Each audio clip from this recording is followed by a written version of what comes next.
বিরল রোগে আক্রান্ত উলুবেড়িয়ার খুদে আক্রান্ত মহেশপুরের 2 বছরের ঈশান। মুখ্যমন্ত্রী এবং অভিষেক বন্দ্যোপাধ্যায়ের কাছে আবেদন পরিবারের। মুখ্যমন্ত্রীর কাছে ঈশানের চিকিৎসায় সাহায্যের আবেদন। এসএমএ আক্রান্ত মহেশপুরের ঈশান ঘোষ। এই রোগের চিকিৎসার আনুমানিক খরচ 16 কোটি টাকা। সোশ্যাল মিডিয়ার সাহায্যের আবেদন ঈশানের পরিবারের। টেলিফোন লাইনে রয়েছেন প্রতিনিধি সুপ্রিয় রায়। সুপ্রিয়, কবে এই অসুখ ধরা পড়ে এবং এই মুহূর্তে কি কি আপডেট রয়েছে? দেখো, এই এই যে বিরল অসুখ এসএমএ, এই রোগটি তার বাড়ির লোকের হয়ে যখন হসপিটালে ভর্তি করে কলকাতাতে, তখন কিন্তু 3 মাস আগে, 3 মাস আগে এই রোগটি ধরা পড়েছে। এবং কিন্তু ডাক্তার জানিয়েছে যে 1 বছরের মধ্যে যে এই টিকা কিন্তু আবার এই দেশে হয় না, এই টিকা কিন্তু বিদেশ থেকে নিয়ে আসতে হয়। সেই জন্য এর খরচ মোটামুটি 16 কোটি টাকার মতো এর খরচ পড়ে।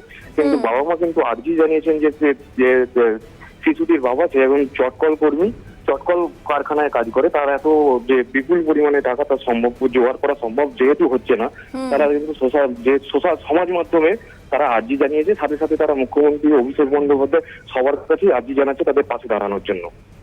ধন্যবাদ সুপ্রিয়। অসুস্থ ঈশানের মা বাবা কি বলছেন শুনুন। ওখান থেকে এক সপ্তাহের মধ্যেই টাকা জমা দিতে হবে। আর এই টেস্টটা চেন্নাইতে যায়।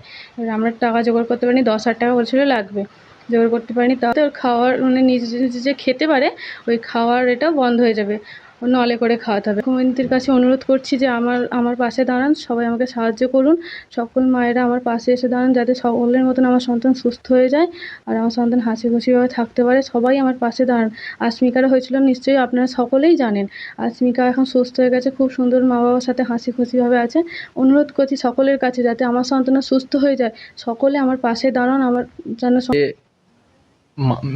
সমস্ত দাদা ভাই দিদিরা এবং আমাদের যে মাননীয় মুখ্যমন্ত্রী এবং অভিষেক ব্যানার্জি, সবাইকে আমি বলছি যে সবাই একটু সাহায্য করুন, যাতে আমার বাচ্চাটি আবার আগের মতন করে হাসি খুশিভাবে থাকতে পারে এবং অন্য বাচ্চাদের মতন তাদের সাথে খেলতে পারে।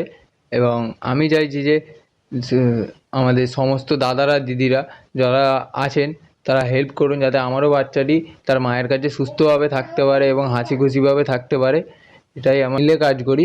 ওখানে যে কাজটা করি, ওখানে কাজ করে আমার এত টাকা জোগাড় করা সম্ভব নয়। তাই আমি সবাইকে বলছি, এবং এই রোগটির কথা শুনে আমার প্রায় মাথা খারাপ হয়ে আমার পক্ষে জোগাড় করা সম্ভব নয়। তাই আমি সবাইকে বলছি, দয়া করে আমার একটু সাহায্য করুন।